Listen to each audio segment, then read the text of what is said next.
and welcome back to my little film and TV channel. And we've got a new series today, a new series of an old favourite. We're into series 4 with this one, or season 4, because it's obviously US based. And we're going to talk Stranger Things today. Stranger Things season 4. 7 episodes by about 110 to 120 minute episodes, so quite long, very long indeed.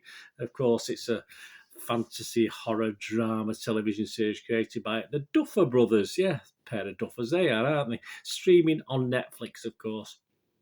And it has been renewed for a 5th and final season. There you go, the final one. Finish on a high, well, let's hope so. In February 22, that was announced, so we're not too sure when it's available. And the episodes, if you look at Internet Movie Database, Joe Public, it's scoring between 8.2 and 9.7. 7 episodes, so that's not too shabby, is it? Excuse me. And there are a further 2 episodes to follow. It's called a Volume 2. I'm not very happy about that, in fairness. I've got to the end of these 7, and I wanted it to finish and get on with it. But yeah, we've got a Volume 2 from July the 1st.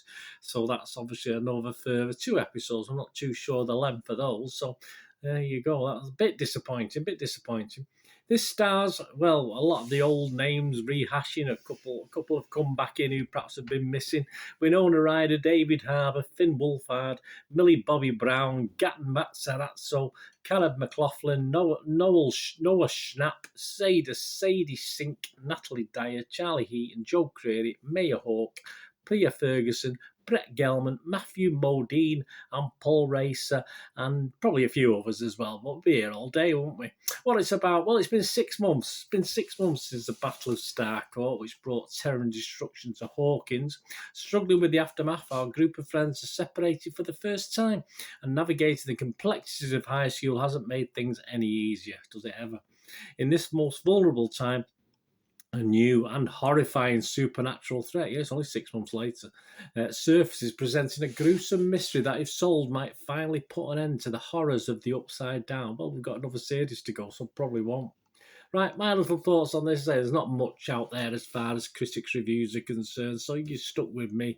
I did feel by the end, by series 3, it was getting a little bit repetitive for me. A lot of people loved it, don't get me wrong. I was probably in the minority. I just thought we needed a little bit of a change because it's just getting a bit, we've seen it all before. And for me, yes, finally, yeah, there is a little slight change in tack. We're still talking upside down worlds and supernatural beings, etc., and ESP and various powers that individuals have.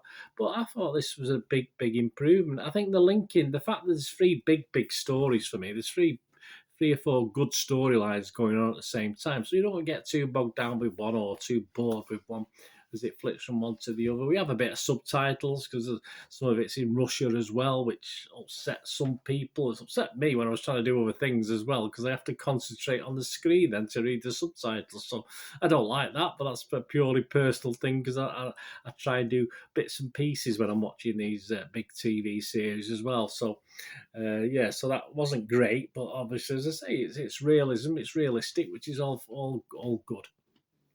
Of course, I have plenty of characters in all the 4 storylines, as people liked as well. You know, there's plenty of characters, young and old, bad and good, and all in between that I sort of could invest in as well.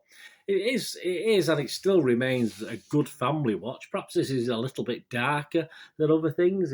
People have commented on Nightmare on Elm Street, stuff like this, which is fair enough. I can see the comparisons. It is a little bit darker, but it's still a good family watch. You know, the kids might be in the old days of the good Doctor Who's, where the kids were perhaps hide behind the settee. That's how it should be. A little bit of jeopardy, a little bit of scares for the kids. Nothing wrong with that. They grow up rounded and sensible people, just like me, you know. I'll leave that to your imagination. Yeah, so it's still a very good family watch and stuff for all ages, which in this day and age, you're very hard to get that. You know, it's either one or the other. You don't very rarely get good TV series that appeal to all ages. Some of the acting, yeah, okay, we're used to it now. I don't think it's great. A lot of people say it's great, but some of the younger members is a bit hit and miss. It still is. They've not improved over 4 or 5 seasons, but we're all used to that. And it's really the stories and the setting up of it and all the sets and the scenes and the journey that matters to me, not particularly the fact of how good or bad the acting is, or all means in between. I do feel it's lost just a little bit of its style and creativity in the first episode or two. It's gone a bit more routine. Say people mentioned Nightmare on Elm Street, stuff like that. So it has gone a bit more, but hey, there's only so much originality you can get for something like this. And although I wasn't blown away, I thought it was a very good watch. I did enjoy it. Although I did find, despite I did binge watch this. I did binge watch this over an evening and a daytime afternoon. And I did find it did drag just a little bit in places. So I say it's a lot of time. 7 episodes by 110, 150, 120 minutes is a long time. They perhaps could have cut it a little bit. It didn't have to be as many as that, but so it did cause it. As I said, the binge watching it, I think it may be better not as a binge watch. Sometimes these series are. So I said that's what I do purely for the sake of time and getting it done and getting it watched and getting it looked at. But it did for me just drag a little bit and a little bit over stuff with flannel that we didn't need at times as well, a little bit repetitive. But apart from the unsure about Volume 2 and the separate 2 episodes, I found it very watchable and I enjoyed it. I think I probably enjoyed it more than Series 3, which, as I say, I was getting a little bit stayed with it, getting a little bit bored with it. So I'm not going to go mad with the score because I think it could have been better. And it's obviously, certainly from Series 1, which I thought was brilliant, and sort of an okay Series 2. This is okay. This is fine. I'm going to give it a 6.5 out of 10, and I'd say I did enjoy the watch. If I hadn't binge watched it, I probably might have nicked it up to a 7 or something like that. I think as a binge watch, as I said, a lot of repetitivity for me, and a lot, but it doesn't really get going as quickly as you'd like. But it does pack a lot in. Don't get me wrong. There's loads in this, but it just as I said, as a binge watch, it probably better just watching 1 or 2 and then have a break and watch another 1 or 2, stuff like that. Anyway, let me know what you think, guys, of Stranger Things Season 4, the penultimate season, of course. But we still have another couple to go. We've still got Volume 2. What all that is about, I just assume it's something to do with COVID. I have no idea, but I'm not happy with that. But that's all it is. 6.5 out of 10. Let me know what you think. Thanks for watching, guys. Please, until we meet again. And that's one thing. Don't worry, you and your families, please stay safe. Thanks for watching. Bye for now.